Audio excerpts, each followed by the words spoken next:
Assalamualaikum dan salam sejahtera. Hari ini saya akan membentangkan tentang projek satu saya. Sebelum tu, saya akan memperkenalkan diri saya. Nama saya Muhammad Nabil Fikri bin Hamdan, dari kelas DE 4B. Dan tajuk untuk projek saya adalah Intelligent Parcel Box. Untuk pengenalan, peti simpanan adalah merupakan suatu tempat untuk menyimpan barang-barangan yang berharga seperti pakaian, peralatan dan sebagainya. Jadi peti simpanan bungkusan ni merupakan salah satu barang penting lah yang diperlukan oleh semua manusia, kerana ianya akan memudahkan pengguna untuk menyimpan barang, untuk mengambil barang-barang yang mereka belilah. Pada masa yang sama, ia akan buatkan satu tempat tu nampak lebih teratur dan lebih kemas, kerana ianya disimpan dalam satu kotak yang khas. Pembelian barang secara online adalah merupakan suatu perkara yang biasa. Barang-barang yang berharga juga dapat dibeli secara online dengan mudah. Jadi apabila barangan tersebut dibeli dan dihantar ke rumah pembeli, risiko untuk barang tu dicuri adalah tinggi.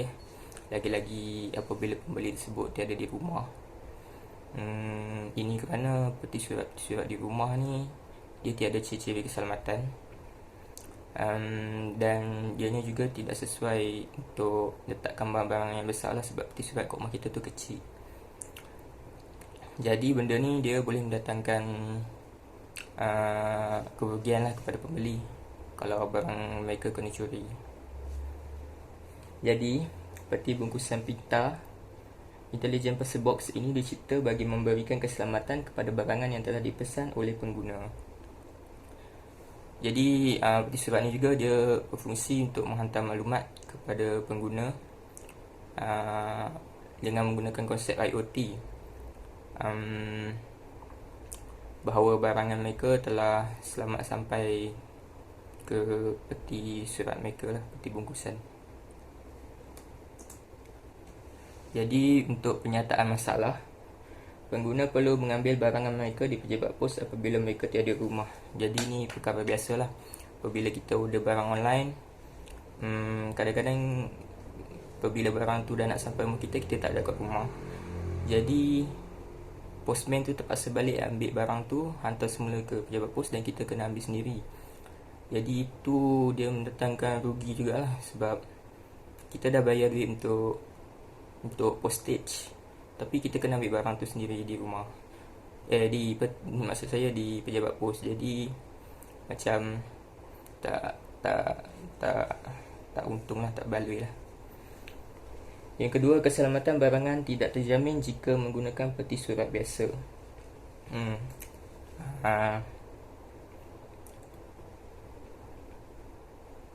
Sebab peti surat biasa ni dia tiada mekanisme untuk kunci apa semua, dan tiada ciri-ciri keselamatan langsung, hanya untuk boleh letak surat je. Letak barang apa pun tak boleh. Jadi ianya tak sesuai lah untuk kita simpan barang bungkusan kan. Jadi peti surat ni akan memberi ciri-ciri keselamatan tu lah. Risiko barangan yang dipesan tersebut untuk curi adalah tinggi. Sama lah macam tadi. Bila barang kita order tu dia tak ada tempat khas lah untuk letak kan. Jadi peti bungkusan ni dia akan menggantikan peti surat di rumah yang biasa lah. Jadi objektif Intelligent Parcel Box ini adalah untuk menyimpan bungkusan barangan yang dipesan, untuk memantau keselamatan barang bungkusan, memberikan maklumat kepada pengguna bahawa barangan mereka telah sampai. Jadi pengguna peti surat ni bila barangan mereka dah sampai, satu sensor akan detect dan dia akan menghantar maklumat lah kepada pengguna bahawa barangan mereka dah sampai. Jadi ini untuk skop kajian. ESP32 digunakan sebagai pengawal mikro. Pengesan cap jari, fotoresistor dan kamera digunakan untuk sistem keselamatan.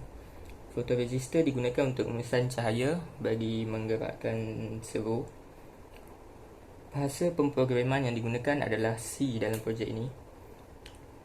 Membolehkan pengguna mengesan sesiapa yang mencuba mencuri barangan mereka, dan yang terakhir adalah memberikan maklumat kepada pengguna bahawa barangan mereka sudah sampai ke peti surat mereka.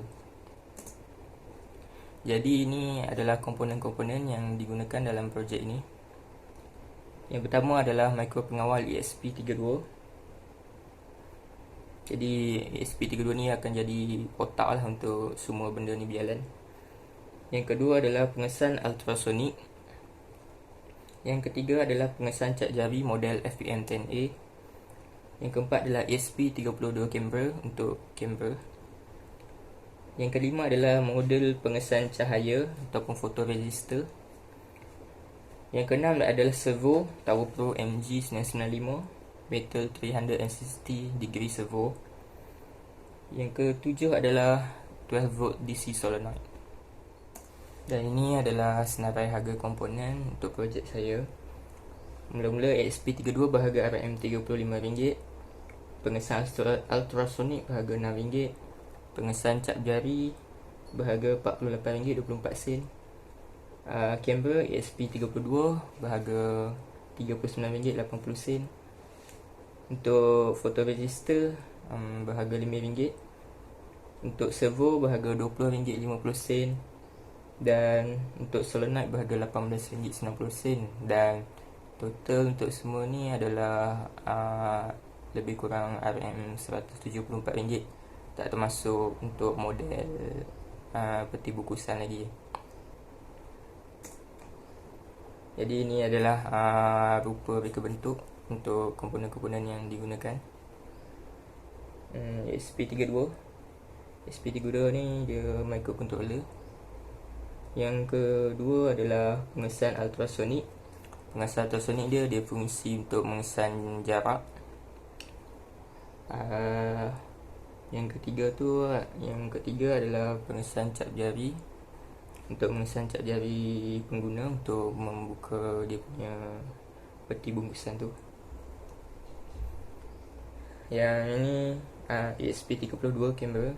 ESP32 kamera ni kamera yang akan digunakan untuk mengesan sesiapa yang cuba untuk membuka peti bungkusan ni tanpa izin, ataupun apabila dia mencuba fingerprint 5 kali dia fail.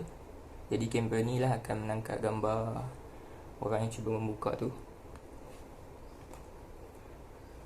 Kemudian ini adalah SN Light Mode, atau nama betul dia adalah photoregister. Photoregister ni fungsi dia untuk mengesan cahaya. Jadi apabila postman akan membuka peti bungkusan tu, jadi cahaya akan masuk, jadi sensor ni akan detect lalu menggerakkan servo lah. Jadi yang ini adalah solenoid. Solenoid dia fungsi untuk mengunci. Yang ketujuh adalah TowerPro MG995 metal 360 servo. Jadi ni servo ni dia diperbuat daripada besi, jadi ianya amat kuat. Dia boleh memegang hampir 13 kg dan dia boleh pusing 360 darjah. Jadi nak set up dia kira okey lah, sebab dia boleh pusing pada darjah yang kita nak. Jadi untuk projek saya ni, saya menggunakan konsep IoT. Jadi untuk pengguna, dia akan mendapat maklumat lah dalam telefon mereka. Jadi perisian yang digunakan adalah aplikasi Telegram. Telegram ni dia satu aplikasi pesanan segera melalui perkhidmatan IP. Dia terdapat dekat Windows, dekat Android, iOS, macOS, Linux, Windows Phone dan sebagainya lah. Pengguna boleh hantar mesej, video dan apa jua jenis file dalam Telegram ni. Tapi untuk projek saya ni, saya akan gunanya untuk menghantar maklumat kepada pengguna. Jadi untuk setup dia dalam coding tu nanti dekat kita guna Telegram Telegram bot. Telegram bot ni dia akan bagi satu token.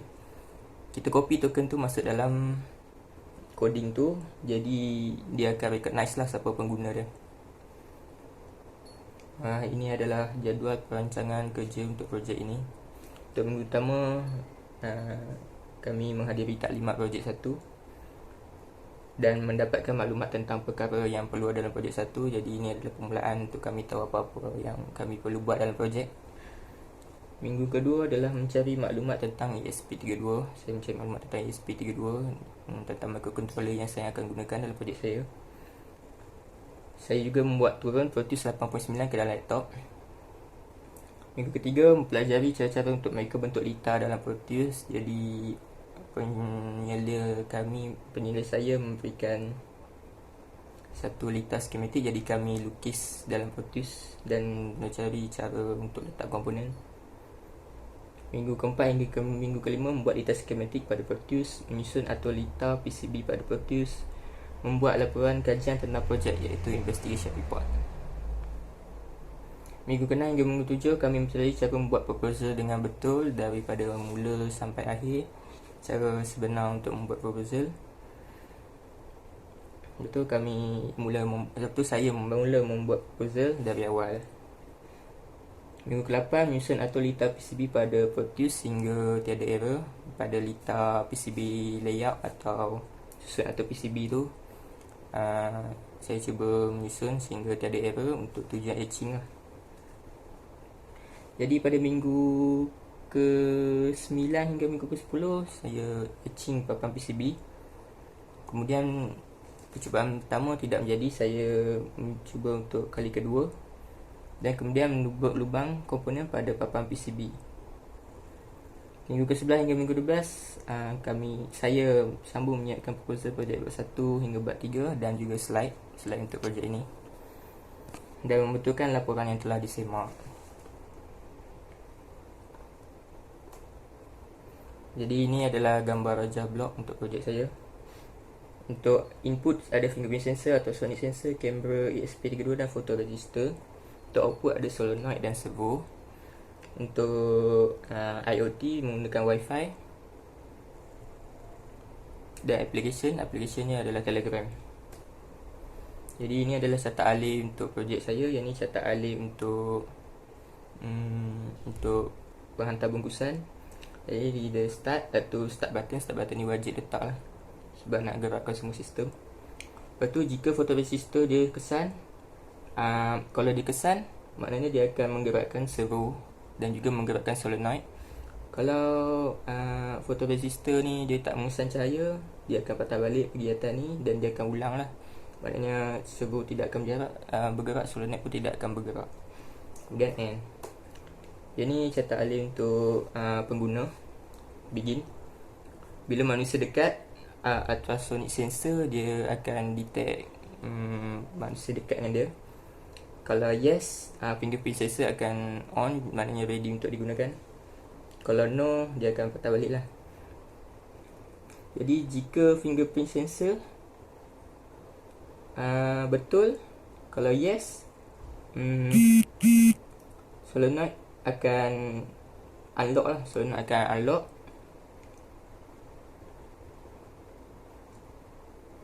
Jadi pengguna boleh buka pintu dia. Kalau no, sehingga pintu fail sampai 5 kali, counter. Kalau counter cukup 5, dia akan menangkap gambar menggunakan kamera dan menghantar ke Telegram. Kalau tak cukup 5, dia akan ulang. Itu tamat. Yang ni adalah pin GPIO untuk ESP32. Saya guna ESP32 ni sebab dia dah built in dengan Wi-Fi dan Bluetooth. Jadi menggunakan konsep IoT untuk projek saya memang sesuai lah. Ini adalah pin masukkan keluaran untuk ESP32 cam. Yang ni adalah susun atau litar PCB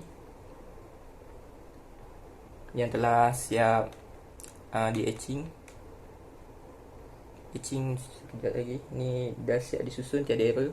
Ini adalah litar skematik. Dia ada 2 relay, satu Arduino, LCD dan power supply, dan ini adalah output untuk sensor. Ini adalah bentuk 3D jika ada siap komponen apa semua dalam Lita. Yang ni Lita, gambar Lita yang telah saya siap cetak, dah siap saya etching dan siap ditebuk. Ni percubaan kali kedua sebab pertama kali saya cuba tak dapat. Semua laluan Lita tu keluar. Jadi percubaan kedua saya berjaya.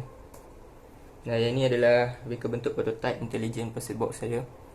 Dia tidak sama sebiji macam ni, tapi konsep dia memang sama lah.